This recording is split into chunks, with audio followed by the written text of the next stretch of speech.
నమస్తే అండి. మనకి 28 నైట్ 11 అప్పుడు మార్గాని భారత్ ఎస్టేట్స్లో ప్రచార రథం తగలబడింది అనే ఇన్సిడెంట్ మీద మేము ఎఫ్ఐఆర్ రిజిస్టర్ చేయడం జరిగింది. ఎఫ్ఐఆర్ రిజిస్టర్ చేసిన వెంటనే ఒక 4 టీమ్స్ ఫామ్ చేశాము. ఈ ఇన్సిడెంట్ ఎవరు చేశారు అనేది ఐడెంటిఫై చేయడానికి ఈ 4 టీమ్స్ ఫామ్ చేయడం జరిగింది. ఈ 4 టీమ్స్ కూడా ఎవరు చేశారని ఐడెంటిఫై చేసిన క్రమంలో ఈ టెక్నికల్ ఎవిడెన్స్ ద్వారా ఒక పర్సన్ ఐడెంటిఫై చేశాము. అతని పేరు దంగేటి శివాజీ. ఇతనుకి జగదీశ్వరి ఇండస్ట్రియల్ అనే అల్యూమినియం కంపెనీ ఉంది. ప్రొపరేటర్ అతనికి ఈ తాడితోటలో ఉంది. ఈ శివాజీ అనే అతను ఒక 6 months నుంచి వైఎస్ఆర్సీపీ పార్టీలో కార్యకర్తగా ఉంటున్నారు. అదేవిధంగా మాజీ ఎంపీ భరత్ గారి యొక్క తండ్రి గారి అయిన నాగేశ్వరరావు గారి దగ్గర ముఖ్య అనుచరుగా ఉంటూ most of the time Margani ఎస్టేట్స్లో స్పెండ్ చేసేవారు.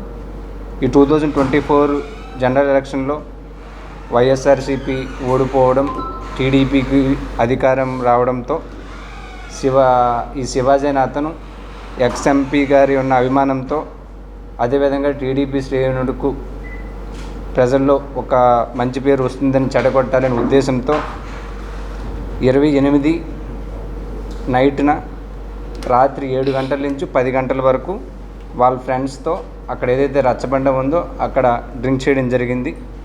డ్రింక్ చేసిన తర్వాత అతను అక్కడి నుంచి బయలుదేరి తాడితోటలో ఉన్న అతను అల్యూమినియం షాప్ వద్దకు వెళ్ళి అతను ముందుగానే వేసుకున్న ప్లాన్ ప్రకారం షాపు దగ్గర ఉన్న మోటార్ సైకిల్ ఉంది ఇతనికి. ఆ మోటార్ సైకిల్ నుంచి కొంత పెట్రోల్ అనేది ఒక కవర్లోకి తీశాడు. అదేవిధంగా ఆ షాప్ పక్కన ఏదైతే ఇంకొక షాప్ ఉందో అక్కడికి వెళ్ళి ఈ మస్కిటో రిపెల్లెంట్స్ తీసుకోవడం జరిగింది. ఈ మస్కిటో రిపెల్లెంట్స్కి ఒక 4 మ్యాచ్ స్టిక్స్ని కట్టి ఈ ఏదైతే ఆల్రెడీ కలెక్ట్ చేసిన పెట్రోలు, ఈ మస్కిటో రిపెల్లెంట్తో ఉన్న మ్యాచ్ స్టిక్స్ రెండూ కూడా తీసుకొని ఒక 10:30 సమయంలో అక్కడెక్కడైతే ఈ క్యాంపెయినింగ్ ప్రచార రథం ఉందో అక్కడికి వెళ్ళి ఈ క్యాంపెయినింగ్ వెహికల్ యొక్క ఫ్రంట్ వెహికల్ లెఫ్ట్ వీల్ మీద ఈ సెటప్ చేసి అక్కడి నుంచి వెళ్ళిపోవడం జరిగింది.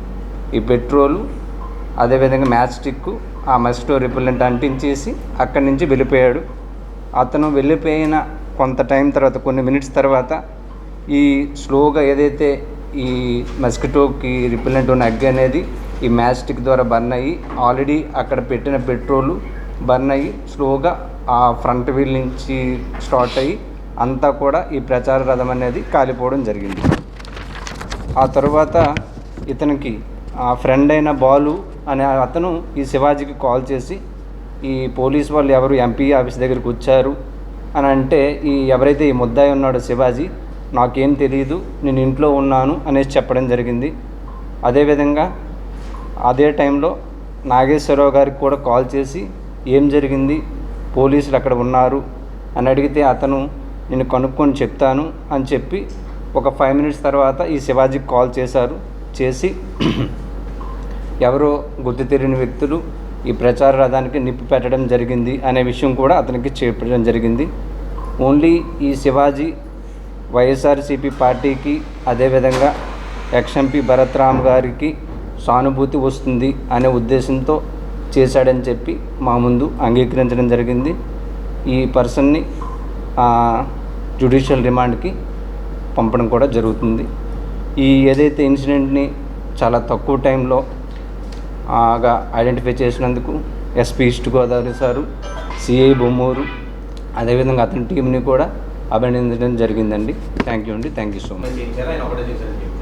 యాజ్ పర్ ఇన్వెస్టిగేషన్ అతను చెప్పిన ప్రకారం, అతని ఇన్వెస్టిగేషన్ ప్రకారం ఇప్పుడు ఇతను మాత్రమే అతనికి ఉన్న సానుభూతి పెంచడానికి మాత్రమే చేశానని మా దగ్గర ఉన్న ఎవిడెన్స్ ప్రకారం మాకు కంప్లైంట్ వచ్చిన వెంటనే రిజిస్టర్ చేయడం జరిగింది. కంప్లైంట్ ఏ రోజైతే మీరు సెకండ్లోనే రిజిస్టర్ చేయడం జరిగింది. మా వైపు నుంచి అయితే మాత్రం ఎలాంటి డిలే లేదు. డైరెక్ట్గా డీజీపీ గారికి అతను ప్రీ ప్లాన్ ముందు చేసిన ప్లాన్ ప్రకారమే నేను చెప్పినట్టు ఆ రోజు అక్కడ తాగాడు. తాగిన తర్వాత అతని యొక్క అల్యూమినియం ఫ్యాక్టరీకి వెళ్ళి ప్లాన్ ప్రకారమే చేయడం జరిగిందని మా దగ్గర అతను అంగీకరించడం జరిగింది. దీనికి ప్రాపర్ టెక్నికల్ ఎవిడెన్స్ అవన్నీ కూడా మేము కలెక్ట్ చేయడం కూడా జరిగింది. దీనికి 435 ఐపీసీ వేయడం జరిగింది. 435 ఐపీసీ.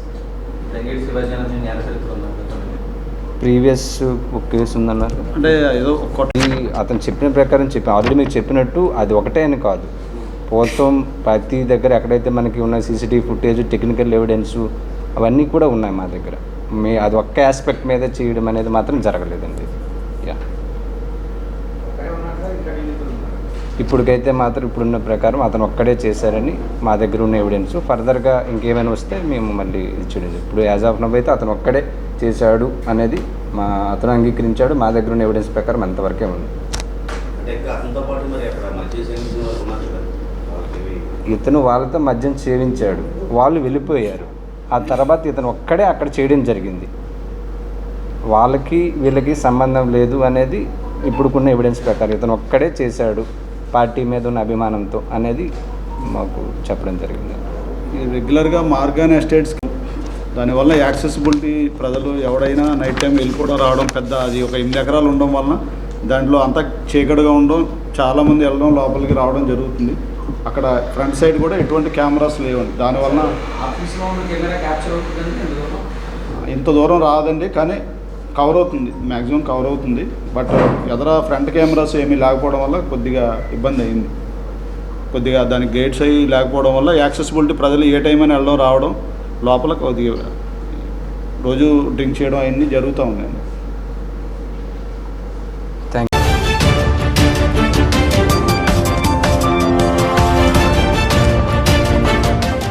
సాంస్కృతిక రాజధాని రాజమహేంద్రవరంలో రాష్ట్ర కార్యవర్గ సమావేశాన్ని మంజీరా సరోవర్లో, హోటల్ మంజీరా సరోవర్లో అత్యంత ప్రతిష్టాత్మకంగా కార్యవర్గ సమావేశాన్ని ఏర్పాటు చేయడం జరుగుతుంది. ఈ సమావేశంలో కేంద్ర మంత్రివర్యులు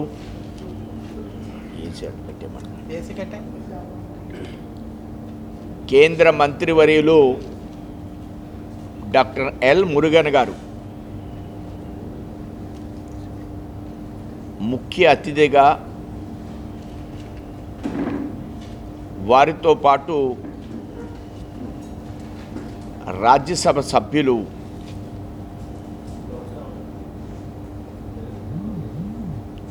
బీజేపీ జాతీయ ప్రధాన కార్యదర్శి, ఢిల్లీ బీజేపీ కార్యాలయం యొక్క హెడ్ క్వార్టర్ ఇన్ఛార్జ్, మొన్న ఎన్నికల సమయంలో పరిశీలకులుగా మన రాష్ట్రంలో వారు ప్రముఖమైన పాత్ర నిర్వర్తించారు.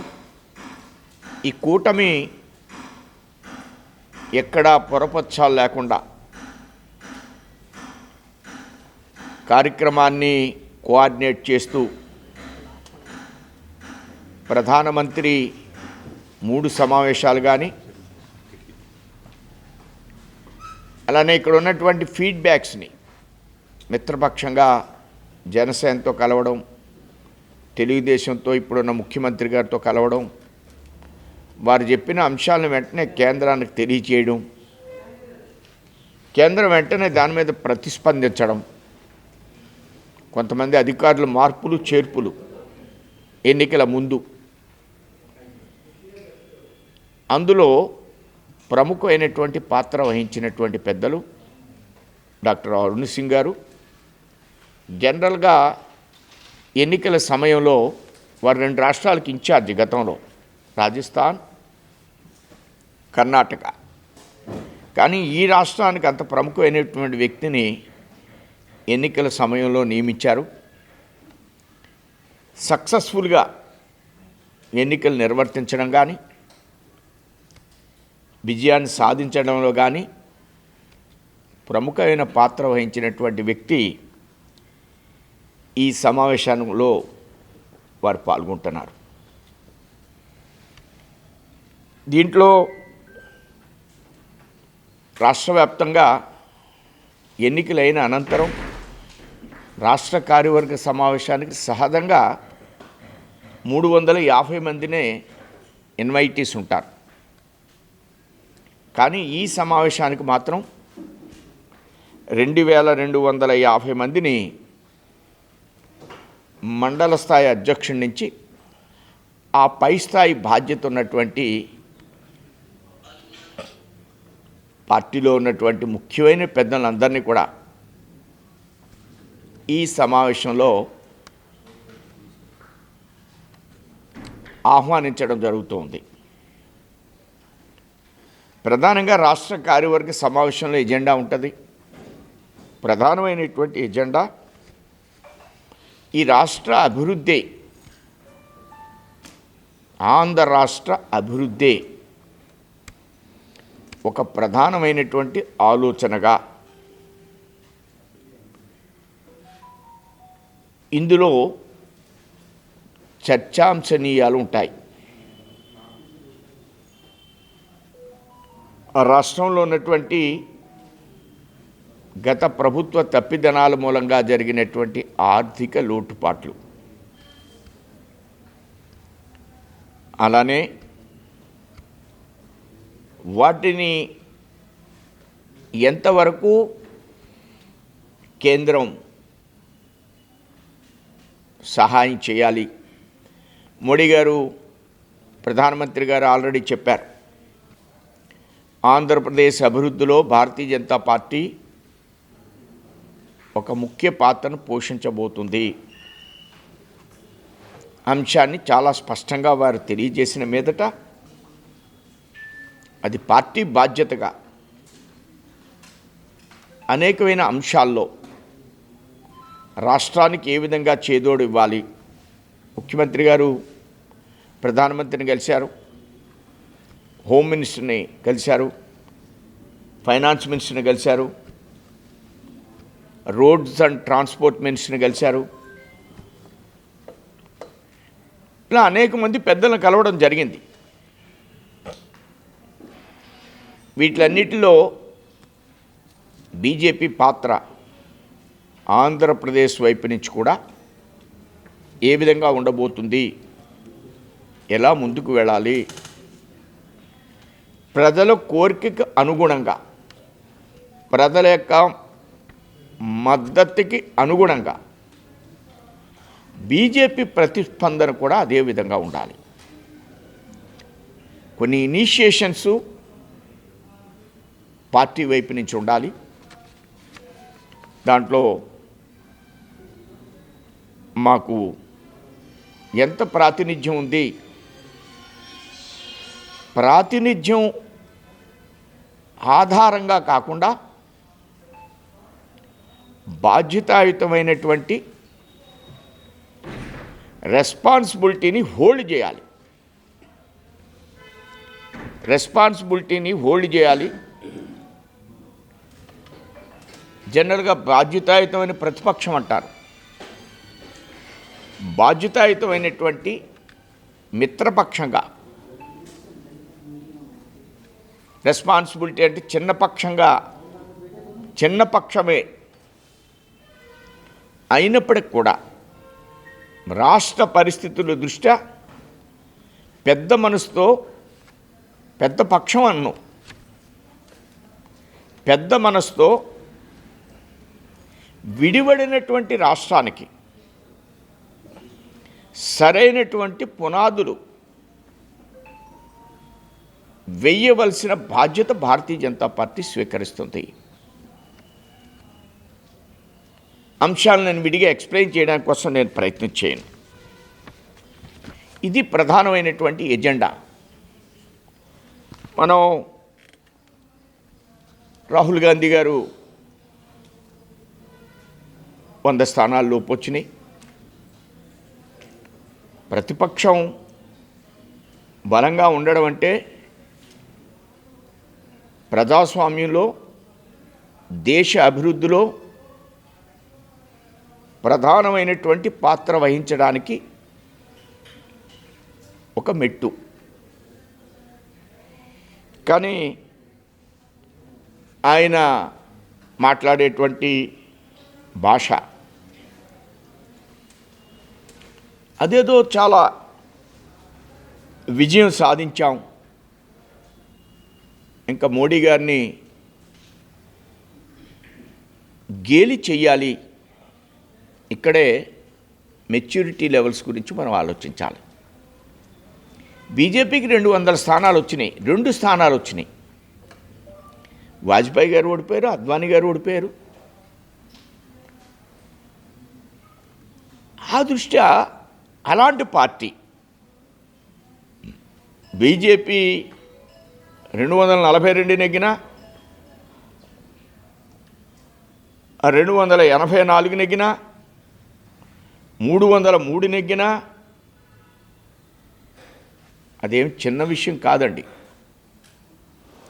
ఎందుకు చిన్న విషయం కాదంటున్నానంటే, కదిమ రాజకీయ పక్షాలకి మాకు చాలా విరుద్ధమైనటువంటి ఆలోచన ధోరణితో భారతీయ జనతా పార్టీ పయనిస్తుంది. ఈ విషయాన్ని మీరు తమరు క్యాచ్ చేయాలి. మాది ఒక విభిన్నమైనటువంటి ఆలోచనతో ఉన్న పార్టీ. మమ్మల్ని కొన్ని వర్గాలు రిసీవ్ చేసుకోవడంలో చాలా వ్యత్యాసాలు ఉన్నాయి, ఇబ్బందులు ఉన్నాయని నేను అన్ను. ఎవరైనా మమ్మల్ని అర్థం చేసుకున్న సందర్భాలు ఉంటాయి. కేరళలో మేము క్రిస్టియన్కి మంత్రి ఇచ్చాం. కేరళలో మొన్న చాలామంది బీజేపీకి ఓటేశారు. ఇవి చాలా ఆశ్చర్యకరమైన విషయాలు.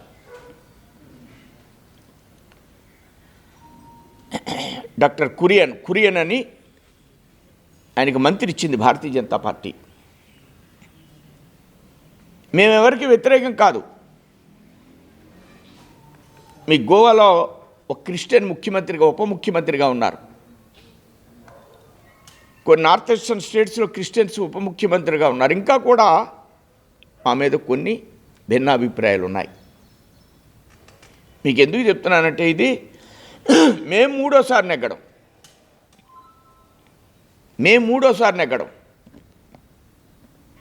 ఇలాంటి ఆలోచన మాకు కొన్ని వర్గాలు మమ్మల్ని సరిగా ఆలోచించడం మూలంగా మాకు ఎన్ బ్లాక్గా వ్యతిరేకించడానికి అవకాశం ఉంది.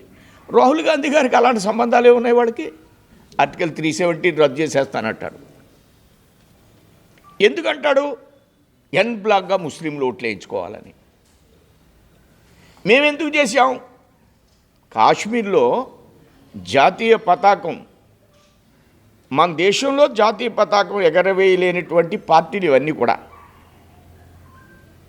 ఇందిరాగాంధీ టైం నుంచి, పివి నరసింహారావు గారి టైం నుంచి కాశ్మీర్లో పాకిస్తాన్ జెండా ఎగిరేది. అలాంటి పాకిస్తాన్లో, కాశ్మీర్లో మేము జాతీయ జెండా ఎగరేసాం.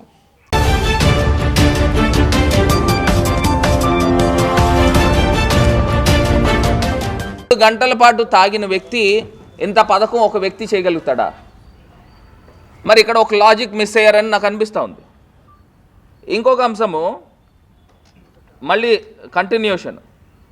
దాని తర్వాత సుమారుగా 10:30 గంటల సమయంలో ఎవరికీ తెలియకుండా ఆర్టీసీ కాంప్లెక్స్ మార్గాని ఎస్టేట్లో ప్రచార రథము, తరువాత భరత్ రామ్ గారి ప్రచార రథము ఎడమవైపు ముందు చక్రం మీద పెట్టి ఇంటికి వెళ్ళిపోయాడు. నాకు ఒకటి అర్థం కాలేదు. ఏదైతే దోమల చక్రం ఉందో దానికి అగ్గిపుల్లలు అంటించి ఇది చేసుకుని వెళ్ళిపోయాడు. ఆ రోజు వాతావరణం కూడా చూస్తే కొంత మబ్బుగా ఉండి గత 2-3 రోజుల నుంచి కూడా వర్షం పడుతూ ఉంది. 2-3 రోజులు అసలు ఆ చక్రము ఎలాగ ఎలుగుతూ ఉండి ఆ అగ్గిపుల్లల దాకా ఏ రకంగా వెళ్తుంది? ఇదొక అంశము.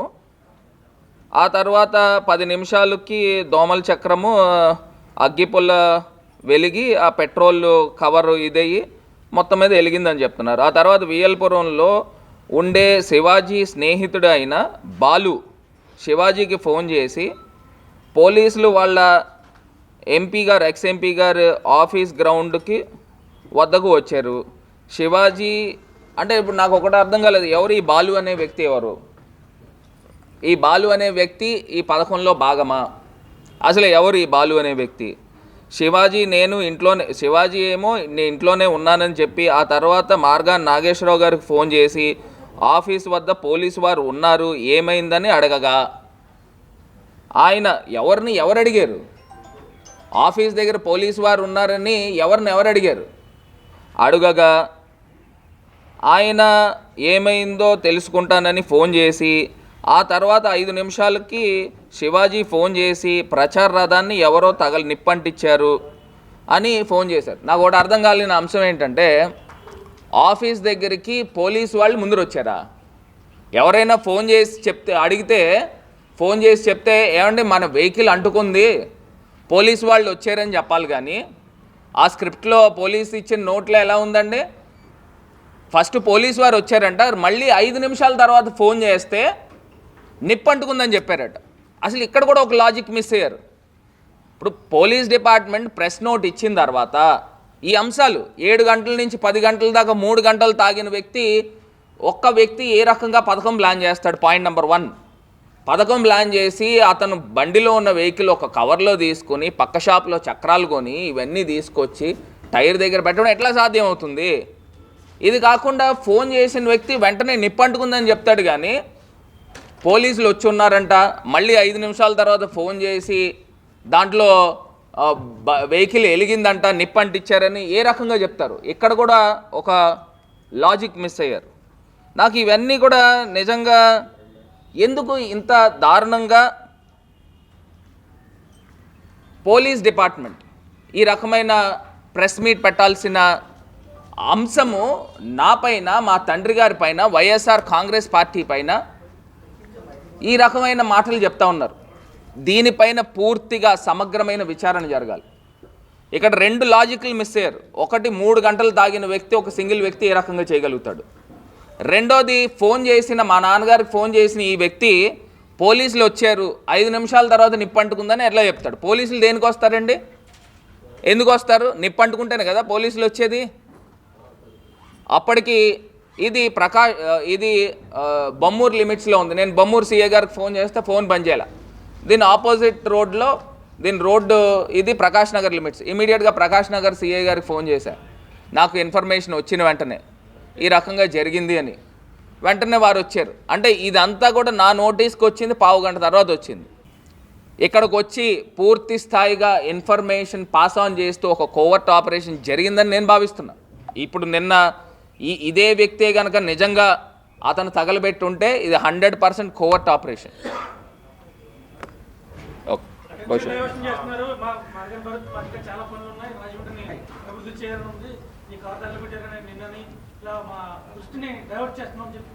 ఎవరండి ఆ వ్యక్తి? ఎవరు? అటెన్షన్ డైవర్షన్ ఏంటి? ఆయన ఏమన్నా సీఎమ్మా లేకపోతే డిప్యూటీ సీఎమ్మా? అలా నాకు అర్థం కావట్లే. ఏంటి అంత అవసరం ఏం లేదు. అటెన్షన్ డైవర్షన్ చేయాల్సిన పని నాకేంటి? నా కారు తగలబెట్టేసి నేను అదే అంటున్నా, అధికారం మీ చేతిలో ఉంది. సమగ్రమైన విచారణ జరిపి ఒకవేళ నా ప్రమేయం కానీ, మా తండ్రి గారి ప్రమేయం కానీ, మా కుటుంబ సభ్యుల ప్రమేయం కానీ ఉంటే మీరు ప్రూవ్ చేయండి. ఛాలెంజ్ చేస్తున్నా. నేను ఇవాళ చెప్తున్నా, నేను ఒక హిందూ ధర్మాన్ని కానీ లేకపోతే దేవుణ్ణి నమ్మే వ్యక్తుల్లో మొట్టమొదటి ఉంటాను. నేను డైరెక్ట్గా మార్కండేయ స్వామి టెంపుల్ దగ్గరికి వచ్చి మార్కండేశ్వర స్వామి మీద ఒట్టేయడానికి నేను రెడీగా ఉన్నా. నా యొక్క నిజాయితీ, నా యొక్క సచ్చీలతను నేను ప్రూవ్ చేసుకోవడానికి నేను రెడీగా ఉన్నా. మీరు కానీ మీ కుటుంబ ప్రమేయం లేకపోతే మీరైనా రెడీగా ఉన్నారా అని అడుగుతా ఉన్నా.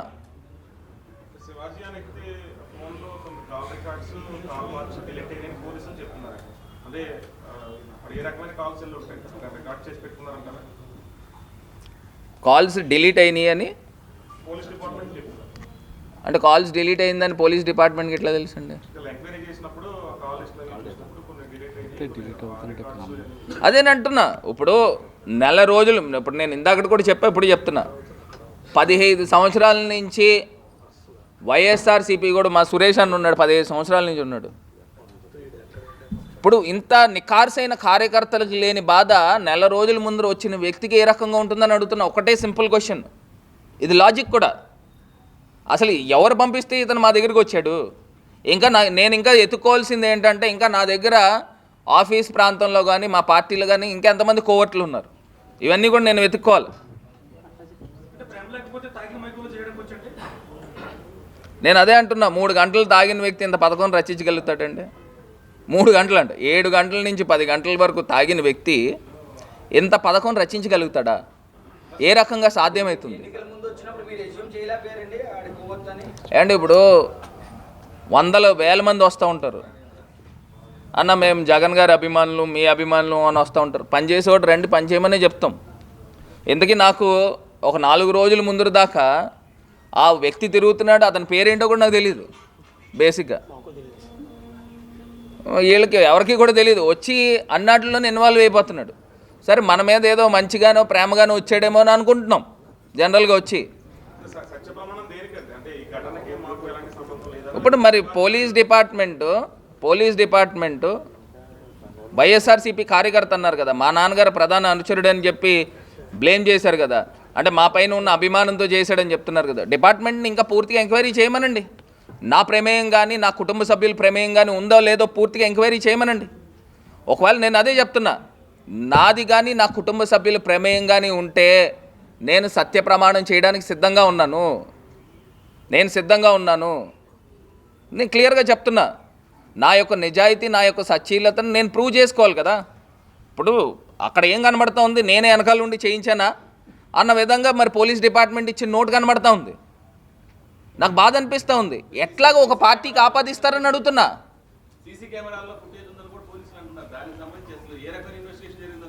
నిన్న సీసీ ఫుటేజ్లు ఉన్నాయని డిఎస్పీ ప్రెస్ మీట్లో అడిగామంటే అయితే ఇది క్యాప్చర్ అవ్వలేదు అని అన్నాడు ఆయన. ఇక్కడ నుంచి స్పష్టంగా రాలేదని కూడా చెప్పాడు ఆయన. ఇప్పుడు నేను అదే అంటున్నా, ఒక కన్ఫెషన్ స్టేట్మెంట్ ఇచ్చిన తర్వాత అది పూర్తి స్థాయిగా దాని యొక్క బ్యాక్డ్రాప్ ఏంటనే తీయాలి. ఒక వ్యక్తి చేయగలుగుతాడా? ఒకవేళ నిజంగానే శివాజీ అనే వ్యక్తి ఈ ఘటనకు పాల్పడితే అతని వెనకాతలు ఎవరూ లేకోకుండా అతనికి ఏం అవసరం? అతనికి చేయాల్సిన పని ఏంటి? ఎందుకు అంత అవసరము?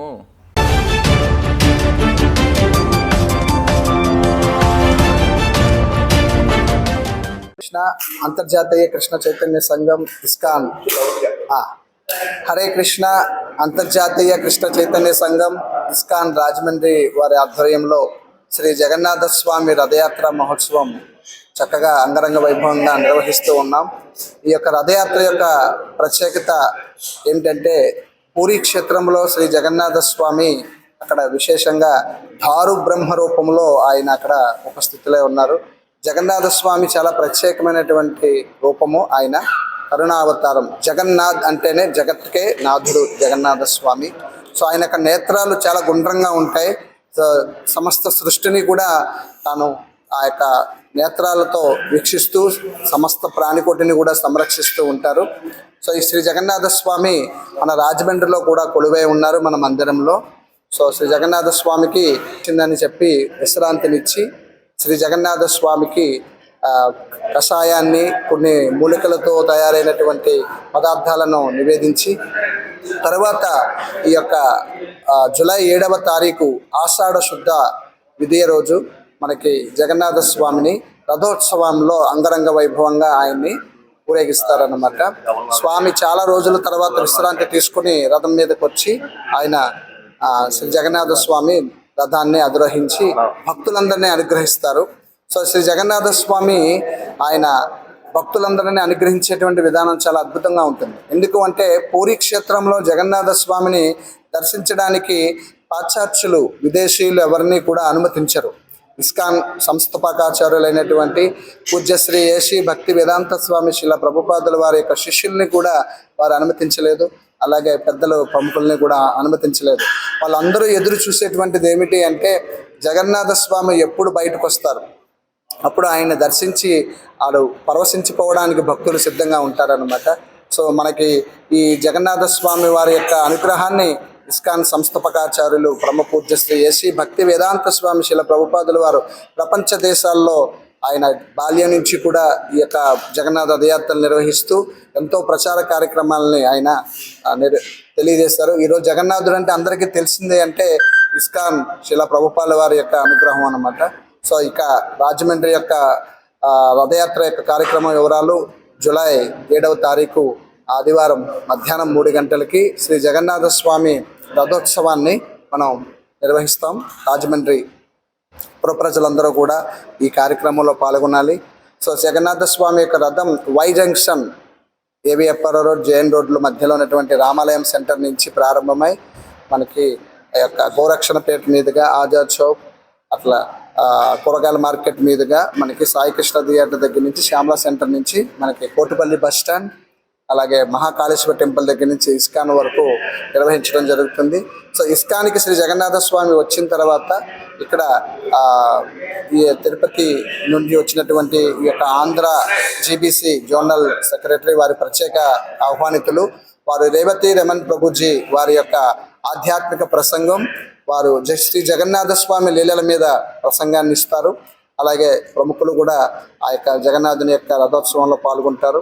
సో తర్వాత స్వామివారికి 108 మహా నైవేద్యాలని చెప్పనమోగ సమర్పించి, స్వామివారికి మహా ఆరతి సమర్పించి, భక్తులందరికీ కూడా ప్రసాద వితరణ కార్యక్రమాన్ని నిర్వహించి తర్వాత స్వామివారిని మా మందిరంలోకి తీసుకువెళ్ళడం జరుగుతుంది.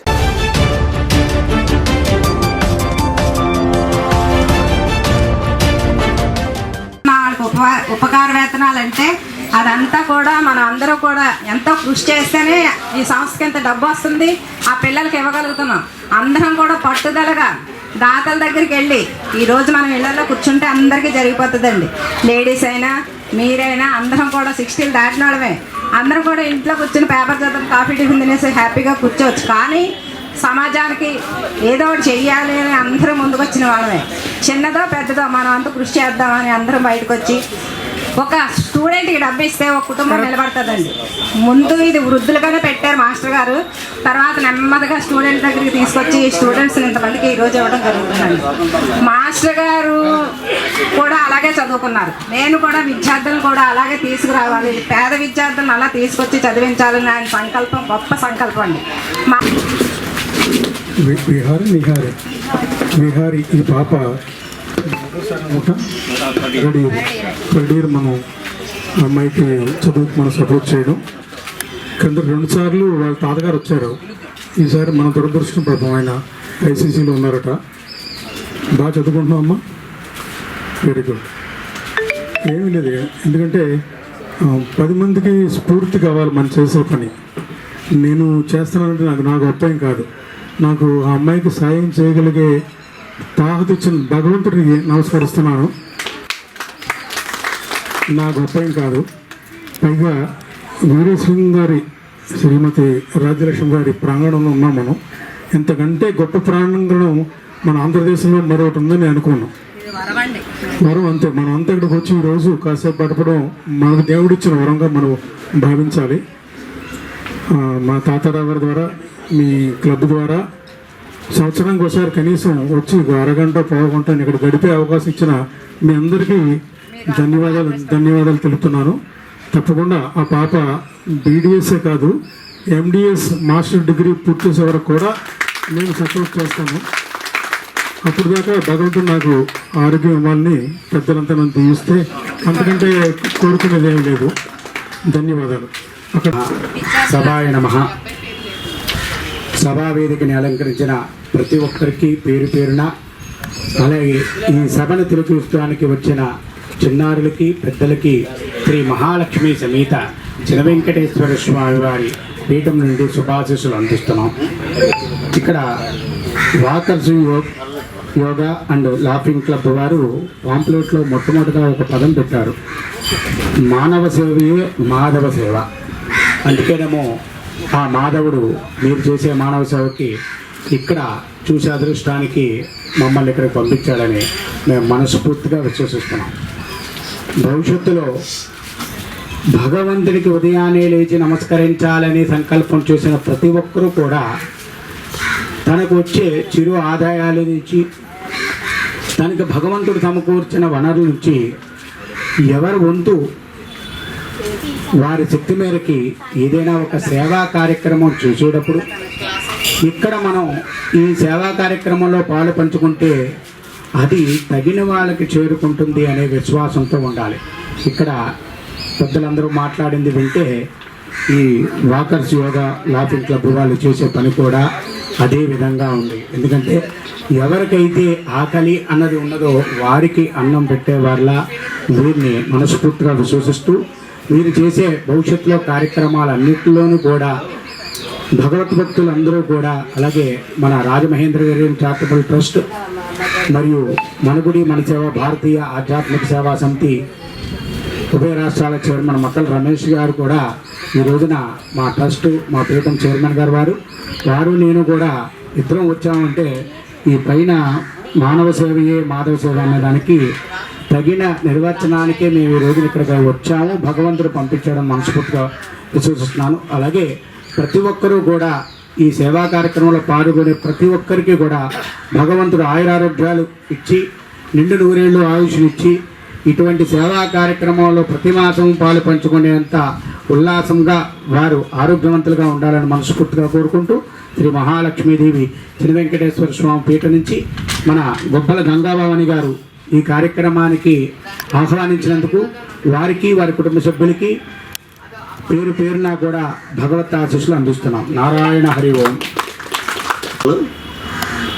ఈ సంస్థ నాకు 2011 నుంచి తెలుసు. నాకు మీ సంస్థ, ఈ సంస్థను ప్రేరణగా తీసుకొని మేము రాజమహేంద్రి చారిటబుల్ ట్రస్ట్ సంస్థను స్థాపించే ముందు మన వెంకటరావు గారు గోపాలరావు సంప్రదించడం జరిగింది. మా సంస్థ ద్వారా 10th క్లాస్ అబోవ్ స్టూడెంట్స్కి పేదరికం ఉండి మెరిట్ ఉన్న వాళ్ళకి ఎవ్రీ ఇయర్ మేము సుమారు 10 లక్షల రూపాయలు సహాయం చేయడం జరుగుతుంది. వాళ్ళకి మెరిట్ ఉండి వాళ్ళకి ఆర్థిక సహాయం అంటే వాళ్ళకి కొంచెం ఎకనామికల్గా బ్యాక్వర్డ్ అయ్యి ఉంటే క్యాస్ట్ రిలీజియన్ సంబంధం లేకుండా ఎవరైనా మీరు కూడా ఎవరైనా మాకు రికమెండ్ చేయవచ్చు. ఒక ఐడెంటిఫై చేసిన స్టూడెంట్ని 10th క్లాస్ పాస్ అయిన తర్వాత మాత్రమే మా యొక్క సహకారం పొందవచ్చు వాళ్ళు. సో మీరు కూడా ఒకసారి గోపాలరావు కూడా ఒక స్టూడెంట్ పంపించడం జరిగింది.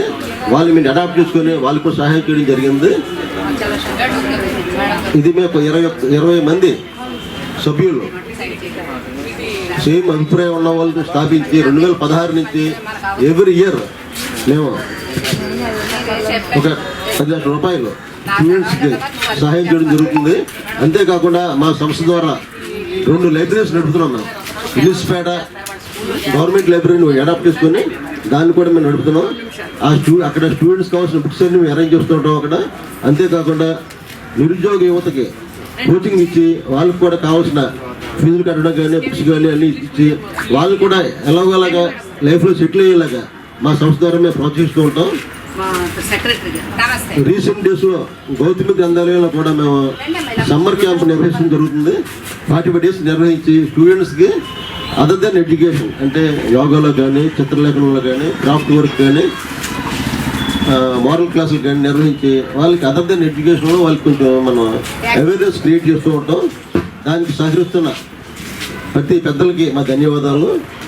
అంతేకాకుండా ఆధ్యాత్మిక కార్యక్రమం కింద మా గురువు గారితో కలిసి కొన్ని కార్యక్రమాలు చేస్తూ ఉంటాం. ఆ కార్యక్రమంలో భాగంగా స్టూడెంట్స్కి ఎవ్రీ ఇయర్ కాలేజ్ ఎగ్జామ్స్ టైంలో మా సంస్థ ద్వారా బుక్స్ పెన్స్ ఇవ్వడం జరుగుతుంది వాళ్ళకి కాలేజీ టైంలోనే. దానికి మా గురువు గారు ఆయన సొంతంగానే ఖర్చు పెడతారు. దాన్ని మా యొక్క సహకారంతో అన్ని స్కూల్స్కి పంచిపెట్టడం జరుగుతుంది స్టూడెంట్స్కి. ముఖ్యంగా మా సంస్థ మా ఉద్దేశం ఏంటంటే స్టూడెంట్స్ని ప్రోత్సహించాలి, వాళ్ళకి మా యొక్క వంతు సహకారం చేయాలి అని ముఖ్య ఉద్దేశంతో స్థాపించడం జరిగింది మా సంస్థని. సో మీరు కూడా ఎవరైనా స్టూడెంట్స్ ఉంటే మాకు రెఫర్ చేయొచ్చు మేడం గారు.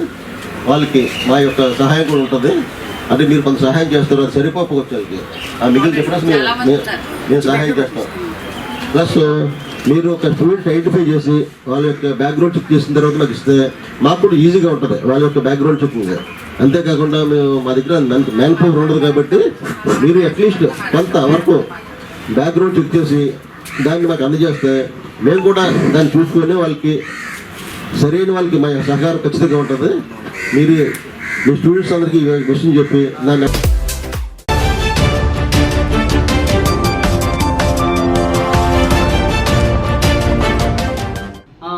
రాజమండ్రిలో పరిస్థితి చాలాసార్లు జగన్మోహన్ రెడ్డి గారి దృష్టికి తీసుకెళ్లాను. ఇప్పుడు మాత్రం సీఎం అయిన తర్వాత కూడా మాకు కొద్ది కష్టంగా మారింది. జగన్మోహన్ రెడ్డి గారిని కలవడం కానీ అనేక విషయాలు చర్చించడం కానీ చాలా కష్టమైంది. అయితే ప్రజెంట్ ఇక సిచ్యువేషన్ ఎలా ఉంది అంటే ఎవరో వస్తున్నారు కార్యకర్త అని చెప్పుకుంటున్నారు, ఒక ఇది కూడా ఉండట్లేదు. వాడు కార్యకర్త అని వస్తున్నాడు, కానీ అది మా వైఎస్ఆర్ పార్టీ కార్యకర్త అయితే కాదు. ఈ రీసెంట్గా మరి మార్గాని భర్త గారు వ్యాన్ తగిలిట్టారు. అది వ్యాన్ మీద మన CM ex CM Jaganmohan Reddy గారు ఉన్నారు. ఎవరి గుండెల్లోనైనా జగన్మోహన్ రెడ్డి గారు ఉంటారు. నిరుపేదల పక్షాన ఉన్న అప్పుడు జగన్మోహన్ రెడ్డి గారు కూడా ప్రతి ఒక్కరు కూడా నిరుపేదల పక్షాన్నే ఉన్నారు. కాబట్టి ప్రతి ఒక్కరు కూడా ఆయన దేవుడుగానే పూజించారు. ఆయన కట్అవుట్ నుండి కూడా కాల్చారంటే ఆడు కార్యకర్త ఎలా అవుతాడు, వైసీపీ కార్యకర్త ఎలా అవుతాడు అనేది నాకు చిన్న పాయింట్. నెక్స్ట్, మా అందరికీ సభ్యత్వాలు ఉన్నాయి, ప్రతి కార్యకర్తకి సభ్యత్వాలు ఉన్నాయి. తను వైసీపీ కార్యకర్త అయితే సభ్యత్వం చూపించమానండి. మా అందరికీ కార్యకర్తగా సభ్యత్వాలు ఉన్నాయి వైసీపీలో. మేము ఫస్ట్ నుంచి పని చేస్తాం కాబట్టి మేము ఫస్ట్ నుంచి దీనికి ఉన్నాం. కొత్తగా వస్తున్నారు మేము వైసీపీ కార్యకర్త అని చెప్పి ఒక 4-5 ఫోటోలు దిగడం, వాళ్ళకి 4-5 సార్లు ఫోన్లు చేసుకోవడం, కాంటాక్ట్ అవ్వడం, ఇది ఎంతవరకు కూడా కరెక్ట్ కాదని నేను ఇది క్రియాశీలకంగా ఇది ఏదో జరుగుతుంది లోపల అండర్ గ్రౌండ్. కానీ ఈ రకంగా అయితే మేము దీన్ని ఖండిస్తున్నాము. ఈ వైసీపీ కార్యకర్త అయితే కాదు, మా కార్యకర్తలందరూ కూడా నిలబడడానికి సిద్ధంగా ఉన్నాము. మరి ఈరోజు మార్గాని భర్త గారిని ఒక తప్పు దారిని నడిపిస్తున్నారు కొంతమంది. అలాగే అక్కడ జగన్మోహన్ రెడ్డి గారిని కూడా విషయంలో కూడా కొంత తప్పుదారి పట్టించి ఇలా కార్యకర్తలందరినీ దూరం చేస్తూ పార్టీకి మరి అసలైన కార్యకర్త జీరో అయిపోతున్నాడు.